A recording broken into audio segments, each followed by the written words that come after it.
Nah,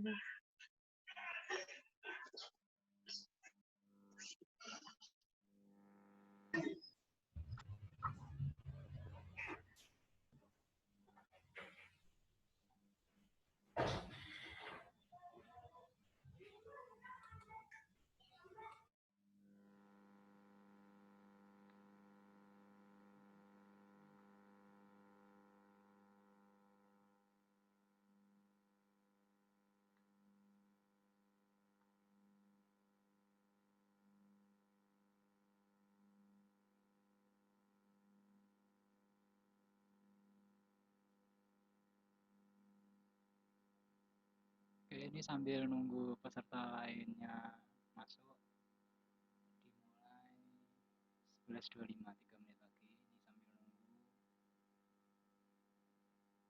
peserta yang lain untuk join.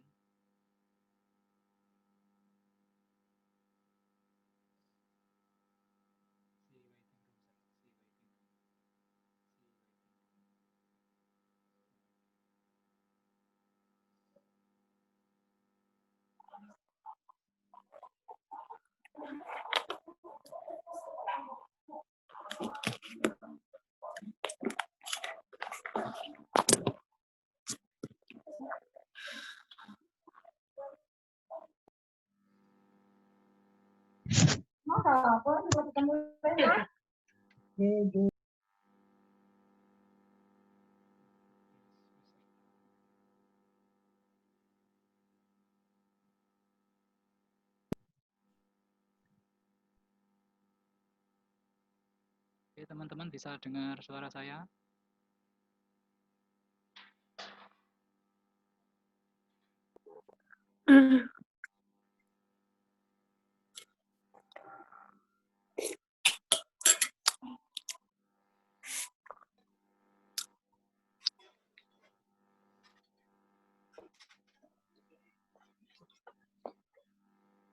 nampak coba nih.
Baik, sudah berlalu 5 menit. Sambil nunggu teman yang lain,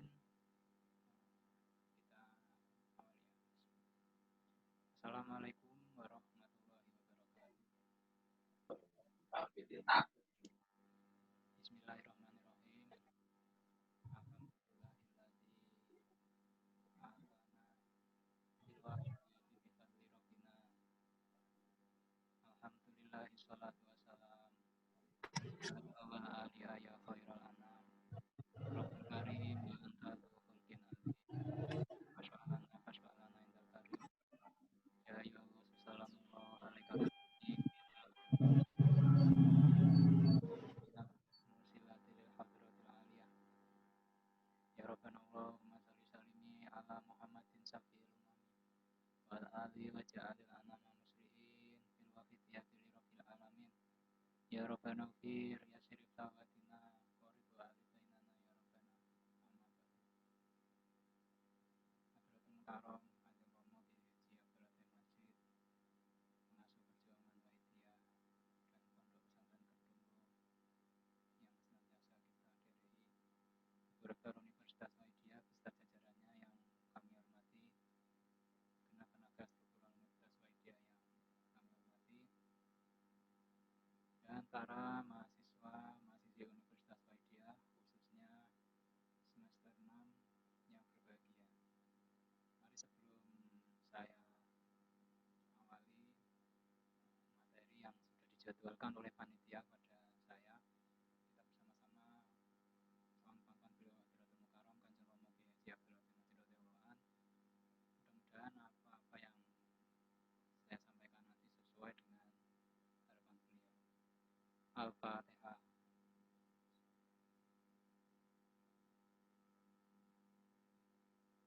Ya Syafi'a qabla salatu wassalam alaika nurul haqi hati al-anam wa aslahu wa rawatibni faqadalan ta'afata wa rabbini wa laysa li ya sayyidi siwaka fa indar tabi usaha ya sayyidi ya Rasulullah ya sayyidi ya Rasulullah ya sayyidi ya Rasulullah ya ayyuhallah sallallahu alaika rabbini bi'inillah wa amdulillah ya sayyidi binadar Al-Fatihah. Terima kasih. Baik, langsung saja. Selamat siang rekan-rekan mahasiswa Universitas Waidya. Mudah-mudahan kalian semua dalam keadaan sehat selalu di tengah pandemi COVID-19 ini. Mudah-mudahan pandemi ini segera berlalu. Jadi pada intinya pada siang hari ini saya ditugaskan panitia untuk mengisi poin materi kelima yang ditulis oleh panitia pidana dan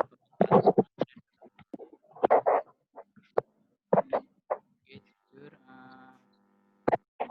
kalau pemateri lain mungkin nge-share materi pada kalian, saya nggak sempat buat materi karena dari kemarin saya fokus pada teknis agar daring pada pagi sampai sore hari nanti berjalan. Jadi saya belum buat materi, tapi intinya akan saya coba menyampaikan apa yang telah ditugaskan oleh panitia kepada saya.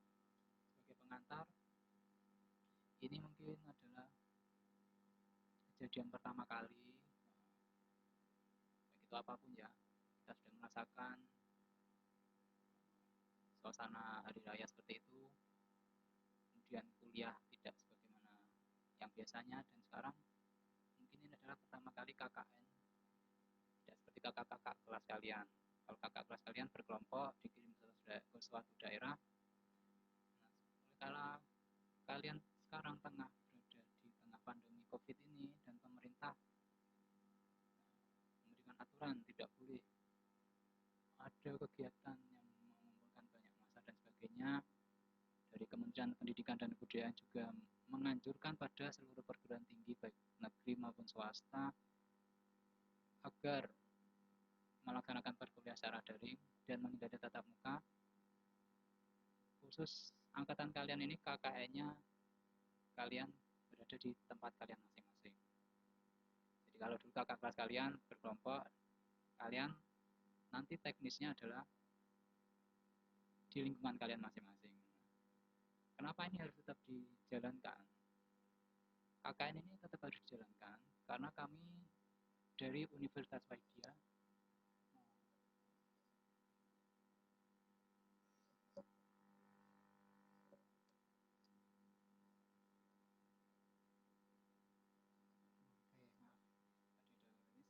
kami sebagai pengelola di Universitas Waidya itu kami wajib melaporkan pembelajaran yang ada di Universitas Waidya kepada pemerintah melalui PDDiktinya.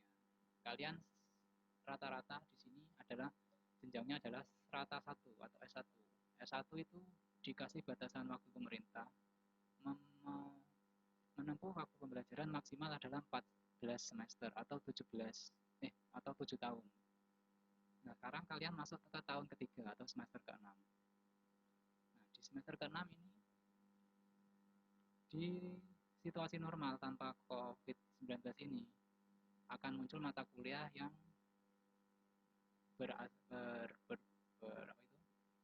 mata kuliah yang poinnya adalah agar kalian bisa berkehidupan bermasyarakat. Itu ada 4 SKS. Nah, dituangkan dalam mata kuliah kerja nyata ini. Nah, Oleh karena itu, mau tidak mau, pemerintah melalui LLDikti menghimbau pada PTS agar perkuliahan tetap jalan, walaupun daring, walaupun di tempat masing-masing, agar mahasiswa tidak molor semesternya. Mungkin dari kalian ada yang protes, Pak, gimana uang kuliah saya yang KKN saya yang sudah saya bayarin kemarin? Kalau gini caranya ya, kami nunggu KKN tahun depan aja ya, silahkan monggo. Kalau ada yang seperti itu, berarti artinya kalau teman-teman kalian tetap melaksanakan KKN, tetapi kalian ngotot, misalkan saya tak nunggu tahun depan barangkali COVID-nya sudah selesai, nunggu artinya kalian dari awal jadwalnya 4 tahun, kalian menjadi 5 tahun. Jadi agar ini tetap dilaksanakan himbauan dari LLDP agar kalian bisa selesai tepat waktu. Ini prolognya. Jadi kenapa KKN tahun ini tetap diselenggarakan agar tidak memolorkan waktu pembelajaran kalian dalam rentan 14 semester atau 7 tahun itu. Diharapkan 8 semester selesai wisuda, selesai menerima transkripsi dan sebagainya. Oke, kembali ke poin yang ditugaskan pada saya, pengenalan teknologi sederhana dan pemanfaatan internet dalam e-commerce. Jadi kalau tadi mulai jam 8 tadi, tutor pertama ngasih materi wawasan perjuangan media. Yang kedua, psikologi karakteristik masyarakat pedesaan. Yang ketiga, berkaitan dengan pendidikan. Yang barusan tadi Bu Nining, pengembangan potensi. Maksudnya panitia di sini adalah agar kalian itu punya pilihan. Karena kalian tidak berasal dari fakultas yang sama. Di Uniwa ada 5 fakultas. FKIP, Fakultas Teknik, Fakultas Pertanian, Fakultas Kesehatan, Fakultas Agama. Nah, di situ bidangnya beda. Oleh karena itu, panitia ngasih slot agar kalian bisa milih. Nanti KKN saya di tempat saya tak milih di bidang apa ya. Kalau di mahasiswa Fakultas Pertanian misalkan, karena saya faknya pertanian, saya tak mengikuti materi yang dikasihkan Bu Nining tadi. Silakan. Intinya adalah kuliah kerja nyata adalah bagaimana kalian mengimplementasikan ilmu-ilmu yang kalian dapatkan selama 5 semester ke belakang. Pada jam 11.20 ini, panitia ngasih slot bagi yang kalian yang pengen ngambil pada poin teknologi informasi atau aplikasi digital. Jadi, bagaimana yang kita ketahui ya, dengan adanya COVID ini, kalian tahu banyak pemutusan hubungan kerja atau PHK karyawan pabrik besar. Dari yang asalnya penjual, dia bisa menjual barang dagangannya. Sekarang konsumennya sepi sehingga pendapatannya menurun. Kalian bisa merasakan dimanapun pasti. Ini adalah dampaknya COVID-19 pada yang kita rasakan seperti itu di sisi ekonomi. Nah, ini mungkin salah satu gap atau peluang dalam dunia teknologi informasi untuk bisa diberikan pada masyarakat untuk menyelesaikan permasalahannya. Permasalahannya kalau kita lihat tadi garis besarnya adalah pendapatannya mereka yang turun atau bahkan tidak dapat pendapatan sama sekali karena di PHK. Itu perlu solusi agar mereka dapat bertahan hidup. Karena manusia memerlukan bahan pangan bisa didapatkan dengan pendapatan mereka atau uang dari hasil mereka bekerja. Nah, dengan di situasi yang seperti sekarang ini banyak orang tua yang merasakan imbas dari COVID. Nah, di sini panitia ngasih judul memanfaatkan internet dalam e-commerce. Nah, kalau dulu kan kita analisa mudah aja. Dengan adanya COVID ini orang mungkin nggak seperti dulu leluasa keluar masuk rumah. Mereka cenderung mengurung diri di rumah.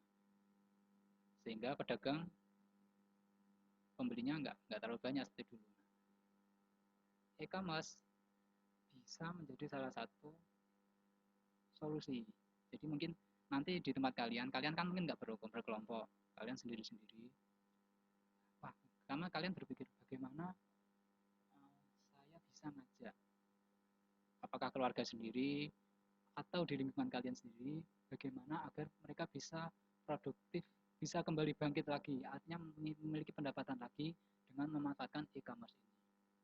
Bagaimana yang kita ketahui, e-commerce ada banyak ya, intinya yang paling besar sekarang grupnya Alibaba itu ya. Di Indonesia mungkin kita kenal Shopee, Tokopedia, OLX dan sebagainya. Nah, itu adalah yang bisa kalian intinya ajarkan lah, kalau biasanya bagaimana kalian mengajarkan, Pak, dengan ini mungkin ada satu solusi untuk bisa meningkatkan pendapatan jenengan di tengah situasi seperti ini. Bagaimana kalau jualan lewat online, Pak, gitu intinya. Tetapi kalian sebelum mengajar seperti itu, kalian harus menguasainya terlebih dahulu. Gimana cara membuka lapak di Shopee, gimana membuka lapak di Tokopedia, gimana. Sehingga kalau kita amati, e-commerce itu sebenarnya jualan tanpa modal. Benar, kalau kita lihat e-commerce biasanya dropship ya. Jadi dia ngambil barang foto dia jualannya di Tokopedia, dropship dari Shopee. Jadi itu nggak modal sama sekali. Syukur-syukur ketika dia sudah memajang banyak dagangan foto yang didapatkan dari Shopee, syukur-syukur ada yang mesen. Nah, itu salah satu keunggulan dari e-commerce, tanpa modalnya ya, nanti ketika ada pesanan transfer itu mungkin, tapi nanti ya kembali lagi keuntungannya kita ngambil berapa persen. Itulah yang harus kalian pelajari jika kalian tertarik pada poin kelima, pemanfaatan teknologi informasi untuk berguna di masyarakat.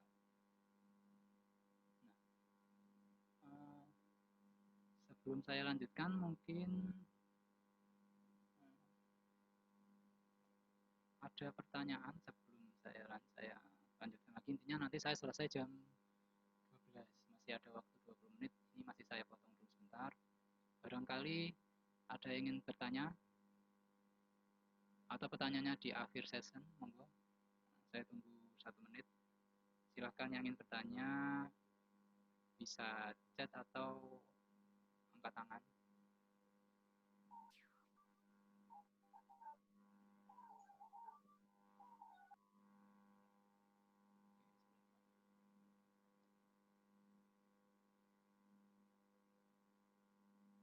Oke, baik, kayaknya di akhir session aja ya. Baik, saya lanjutkan. Jadi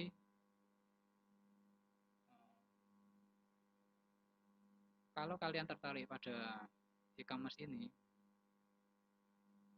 satu tentu ya, intinya kan kalian nanti akan bersosialisasi di daerah kalian, minimal itu RT-nya kalian, karena kalian mungkin nggak bisa gerak jauh ke desa mungkin masih memungkinkan, kalau keluar kota mungkin agak sulit. Nah, seperti yang disampaikan oleh pemateri sebelumnya, bagaimana kegiatan KKN kalian yang diselenggarakan. Kalau di sini saya lihat KKN-nya itu dilaksanakan pada mulai 22 Juni sampai 21 Juli. Waktu 1 bulan itu, bagaimana kalian berpikir satu, poin kegiatan bermasyarakat kalian bisa terlaksana, dan dua, pelaporan kalian pada universitas bisa berjalan dengan baik. Artinya tadi Pak Nur sempat memberikan penjelasan, jangan lupa didokumentasikan. Artinya setiap ada kegiatan, foto, dokumentasi, sama laporan hasilnya apa. Jadi itu yang perlu kalian tekankan dari sekarang. Kalian mulai berpikir dari sekarang, saya ngambil dari poin apa. Saya punya waktu 1 bulan, saya mau ngapain ini. Nah, kalau saya tak memutuskan ngambil di poin teknologi informasi, kalian analisa. Kalian misalkan tadi ada yang bilang, saya dari kota Bu, saya nggak bisa menerapkan pertanian. Kemudian ada yang dari desa. Nah, ketika kalian ngambil teknologi informasi pun, ini akan bermasalah ketika mungkin dari kalian ada yang berasal dari daerah yang pedesaan, jangkauan teknologinya, jangkauan infrastruktur teknologinya mungkin belum sampai masuk ke sana. Nah, ini mungkin akan jadi permasalahan tersendiri dibandingkan tadi yang dari pertanian. Pertanian permasalahan adalah di kota nggak ada pertanian. Nah, ketika kalian mengambil teknologi informasi, mungkin masalahnya nanti akan ada yang dari pedesaan. Nah, tinggal kalian pilih realistis mana. Tapi insya Allah sekarang khususnya di Jawa, mungkin di Jawa sudah merata, bagian Kalimantan sama Sumatera mungkin ya masih ada daerah seperti itu. Tapi intinya kalau rata-rata, kalau saya lihat di data PDDikti, sebagian besar kalian berasal dari Pulau Jawa. Insya Allah masih besar mayoritas mahasiswa kalau ingin mengambil dari poin ini. Jadi pertama kalian pelajari dulu gimana memanfaatkan e-commerce itu, mulai dari buka toko, cara ngambil barangnya gimana, kemudian cara menanggapi konsumen yang tanya sekedar tanya barangnya ada atau enggak, kemudian cara melayani konsumen ketika dia sudah transfer bagaimana. Nah, ketika kalian sudah mengetahui, tapi jangan lama-lama, belajarnya mungkin ya cuma 3 hari atau berapa. Nah, itu kalian pikirkan yang selanjutnya adalah bagaimana menyampaikan pada masyarakat di lingkungan sekitar. Intinya ya mungkin sudah banyak ya di lingkungan Anda sudah paham, tapi saya kira masih besar peluangnya. Biasanya yang jualan online itu ya mungkin yang orang-orang di bawah 40 tahun, sedangkan orang tua kalian mungkin di atas 40 tahun. Jadi peluangnya sebenarnya masih besar. Jadi setelah kalian mempelajari, selanjutnya yang harus kalian lakukan adalah bagaimana kalian menyampaikan. Apakah satu lihat PowerPoint, buat PowerPoint dulu, nanti disampaikan, atau langsung praktek. Artinya kalian sudah bawa laptop, ada koneksi internet, Anda langsung apakah itu di warung kopi atau langsung datang ke rumahnya dalam lingkungan satu RT kalian ajari ini Pak caranya. Itu yang perlu kalian pikirkan. Nah, setelah itu kalian sampaikan, kalian perlu memonitor. Gimana nih setelah saya ajari, ada nggak progresnya? Nah, itu nanti kalian catat dalam laporan kalian. Tanggal sekian melakukan sosialisasi mereka atau training pada mereka. Tanggal sekian kalian mengunjungi mereka lagi, menanyakan gimana Pak, ada kesulitan atau enggak, tanya lagi sampai selesainya KKN, sehingga dari apa itu observasi kalian dari mulai ngajari sampai berakhirnya KKN tanggal 21 Juli akan kelihatan kalian itu berhasil atau enggak. Ketika berhasil, indikatornya adalah satu, mereka paham, dan intinya ada progres dari mereka. Dikatakan tidak berhasil jika ya yang kalian sampaikan tidak diimplementasikan atau dilaksanakan oleh mereka.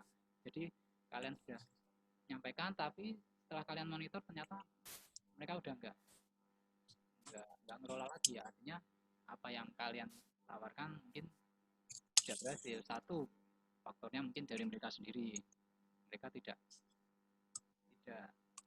telaten untuk mengurus hal-hal mengelola toko elektronik seperti ini, atau ketiadaan atau belum bagusnya infrastruktur teknologi informasi yang ada di sana. Jadi ada banyak faktor indikatornya. Ketidakberhasilan bisa saya garis bawahi dua, dari orangnya sendiri yang tidak telaten atau dari infrastrukturnya yang kurang mendukung. Nah, dari situ nanti kalian akan tahu, oh di masyarakat itu ternyata seperti ini, nggak semudah membalik tangan bagaimana menyelesaikan solusi atau menyelesaikan permasalahan yang ada di masyarakat. Ketika kalian tahu, oh ternyata dia nggak jalan karena di desa saya jaringan internetnya nggak baik, ketika pakai M3, XL dan sebagainya sinyalnya kurang baik. Nah, kalian akan berpikir selanjutnya gimana ya agar di desa saya jaringan bisa masuk. Kalian mungkin akan pikir warnet desa, artinya nembak wifi dari perkotaan. Itu langkah selanjutnya. Artinya ini adalah kalian memahami bagaimana permasalahan di masyarakat itu dapat diselesaikan. Poin kelima ini adalah menyelesaikan permasalahan ekonomi di masyarakat. Bagaimana mereka bisa produktif lagi mendapatkan penghasilan dengan memanfaatkan e-commerce dan sarana internet. Oke, saya potong dulu. Mungkin sebelum saya lanjut, masih ada waktu 15 menit. Ada pertanyaan, silakan bebas, bisa pertanyaan yang berkaitan langsung dengan poin materi atau di luar poin. Silakan yang berkaitan dengan administrasi KKN, silakan.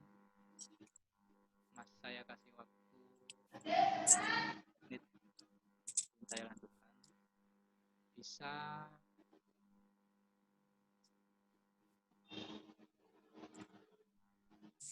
angkat tangan atau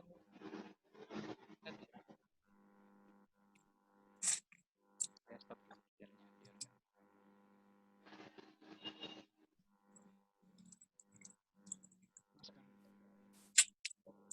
bagaimana Pak? Ya aku ngenteni wong iki ketok gak krungu. Wis gawe mana sih wifi itu? Iya, gak krungu. Ketemu aku nyendak-nyendak. Ya, kata enggak apa-apa lah.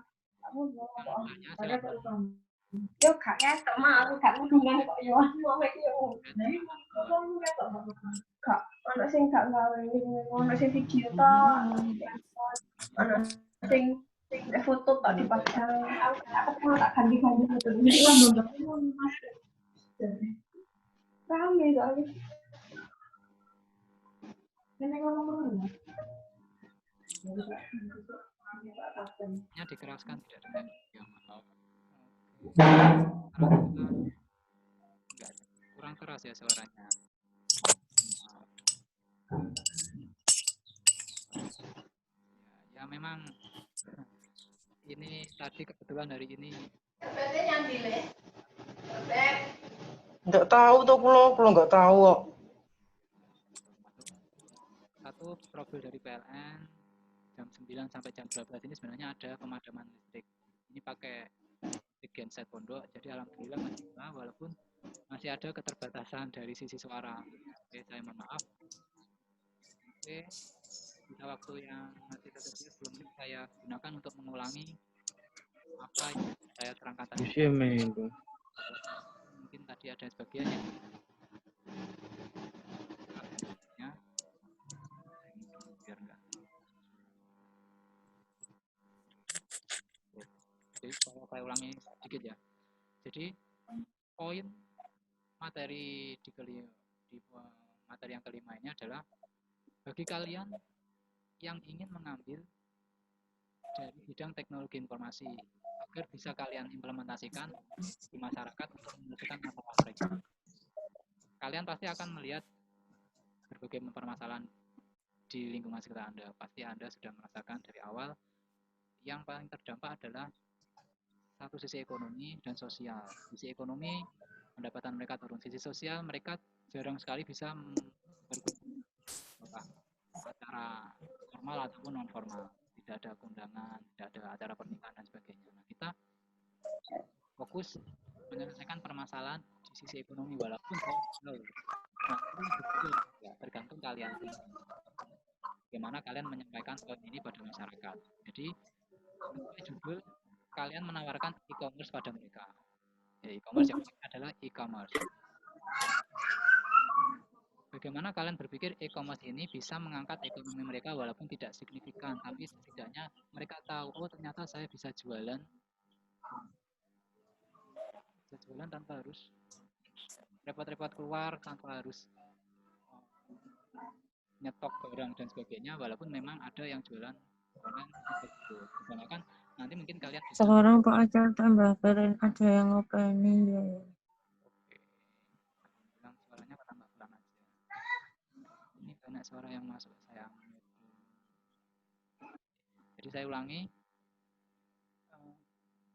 Tadi sampai mana? Bagaimana kalian berpikir e-commerce ini yang ada di Indonesia, platform sebagainya, apakah kalian pilih Shopee, Tokopedia, OLX dan sebagainya? Kalian ajarkan mereka bisa menjadikan jalan pendapatan mereka, karena mereka banyak yang di PHK, banyak konsumen mereka yang berkurang, khususnya misalkan dia yang jualan di lingkungan sekolah. Di lingkungan sekolah pasti mayoritas konsumennya adalah anak-anak sekolah, karena tidak ada anak sekolah diliburkan sampai akhir tahun, mau tidak mau mereka tidak punya konsumen anak sekolah walaupun mereka tinggalnya di samping sekolah. Nah, itu adanya posisi seperti itu, mereka kalian kasih solusi mungkin yang bisa bermanfaat. Pak, ini ada salah satu jalan untuk mendapatkan pendapatan dengan memanfaatkan e-commerce. Jadi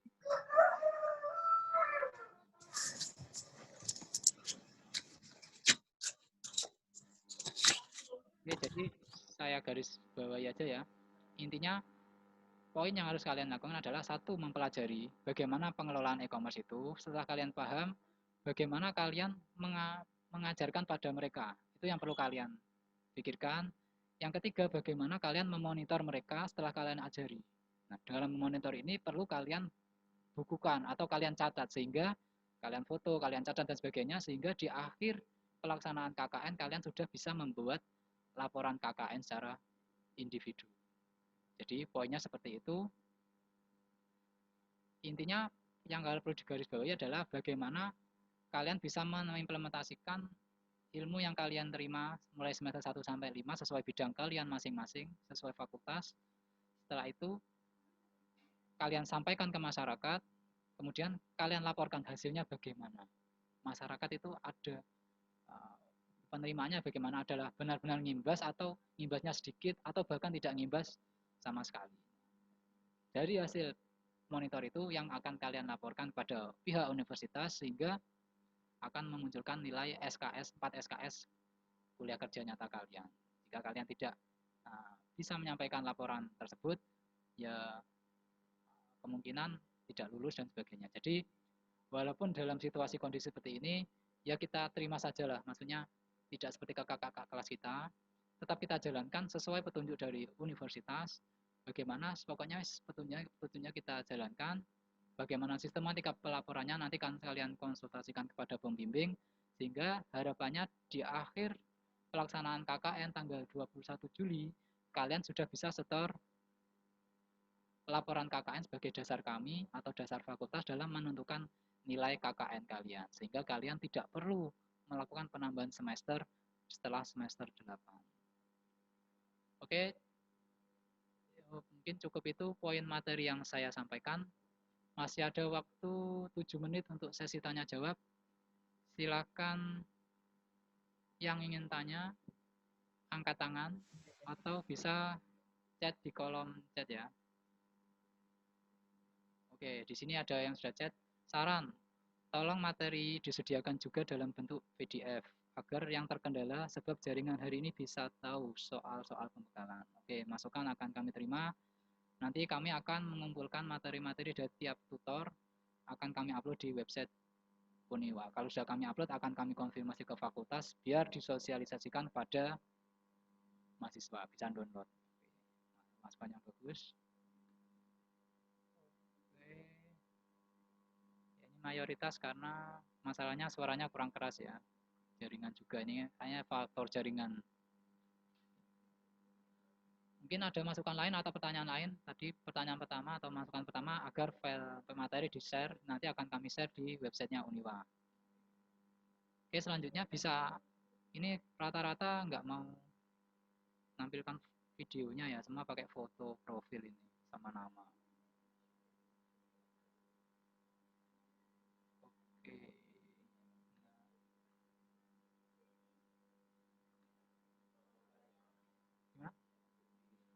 Oke, di situ ada Lutfiana Ufikoh.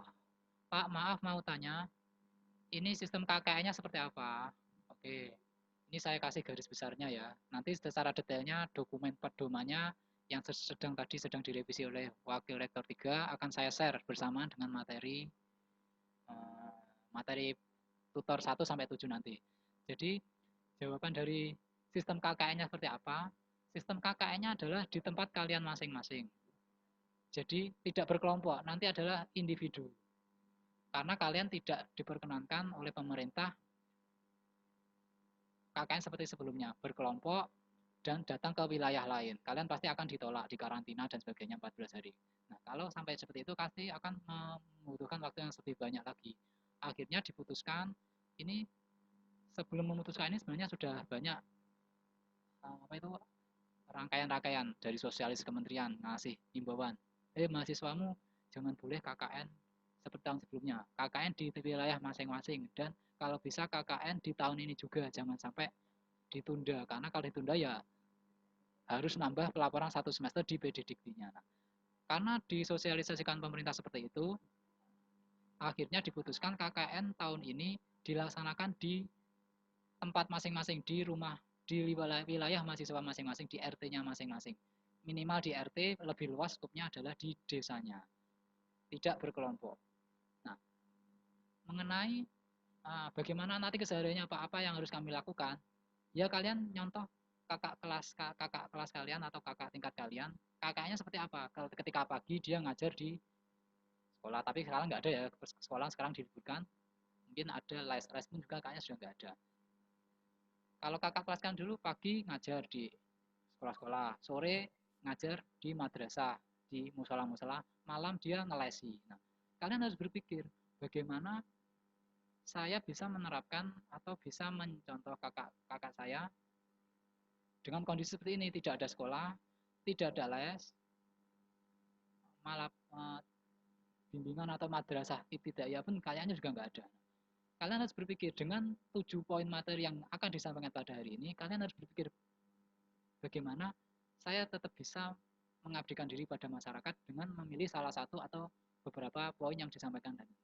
Kalau misalkan, wah ini saya tak milih poin kelima, memanfaatkan teknologi informasi. Artinya kalian terjun ke masyarakat, nanti ke RT atau dari rumah ke rumah, atau mungkin kan kalian dekat ya, RT kan tetangga sendiri. Pak, saya ini KKN tahun ini seperti ini. Saya mau izin KKN, ini saya ngambil poin di sistem teknologi informasi. Saya tak bagaimana mensosialisasikan pada penduduk agar bisa memanfaatkan e-commerce ini. Jadi kalian harus berpikir memilih salah satu atau beberapa dari 7 poin yang disampaikan oleh tutor agar bisa kalian laksanakan di RT atau bahkan desa kalian masing-masing. Dengan melihat beberapa kemungkinan yang bahkan tidak bisa kalian lakukan. Masuk sekolah nggak bisa, nggak ada anak sekolah. Sore nggak ada anak ibtidaiyah atau madrasah, malam nggak ada anak bimbel. Nah, mungkin kalian nanti akan banyak bermain di teknologi informasi. Sekarang kan anak-anak sekolah daring. Mungkin banyak anak-anak yang bingung bagaimana mengoperasikan teknologi daring, apakah Zoom, apakah Cisco Webex, apakah Google Meeting, dan sebagainya. Itu adalah salah satu peluang yang besar saya kira. Jadi itu. Jadi kalian harus berpikir bagaimana dengan kondisi seperti ini saya bisa tetap mengabdikan diri pada masyarakat. Itu saya kira mungkin yang agak besar poinnya adalah di teknologi informasi karena sekarang banyak siswa yang dianjurkan sekolah daring dan sebagainya. Jadi itu sistem KKN-nya adalah di tempat kalian masing-masing, minimal di RT, maksimal di desa. Tetap ada sistem pelaporan, makanya perlu dokumentasi ya. Jangan lupa dokumentasi penting, foto sama catatan laporan kegiatan. Itu yang harus kalian konsultasikan pada pembimbing. Yaitu jawaban dari pertanyaan Mbak Lutfiana Fikoh, bagaimana sistem KKN-nya. Baik, tinggal 1 menit, mungkin akan terputus setelah ini. Nanti lebih jelasnya materinya akan saya share dari 7 tutor jika ada di website Uniwa beserta pedoman KKN tahun ini di websitenya Uniwa. Ketika sudah kami konfirmasi ke fakultas agar disosialisasikan pada mahasiswa. Baik, untuk mengakhiri sesi saya karena tinggal 1 menit, kita bersama-sama mengadakan tasawuf dan istighosah. Pangkuan beliau Rasulullah SAW, mudah-mudahan kalian diberi kelancaran melaksanakan KKN tahun ini. Al-Fatihah. Ya syafi'al khalqi salatu wassalam alaika nurul ya anam wa asrahu wa rawatrikni faqadulam ta'bata wa rabbini walisali ya sayyidi siwaka fa intaruta kuntu sasun alika ya sayyidi ya Rasulullah ya sayyidi ya Rasulullah ya sayyidi ya Rasulullah ya ya wa sallamullah alaika rabbini bi'inillah wa ngdurila ya sayyidi binadra musilatil hadratil aliyah. Al-Fatihah. Terima kasih. Sebelum saya akhiri, pesan dari universitas tetap pakai protokol kesehatan dari pemerintah ketika bersosialisasi pada masyarakat di lingkungan kalian. Tetap pakai protokol kesehatan ya, jangan lupa. Terima kasih. Wassalamualaikum warahmatullahi wabarakatuh. Sesi selanjutnya Pak Suharmaji akan dimulai pada jam 12.30.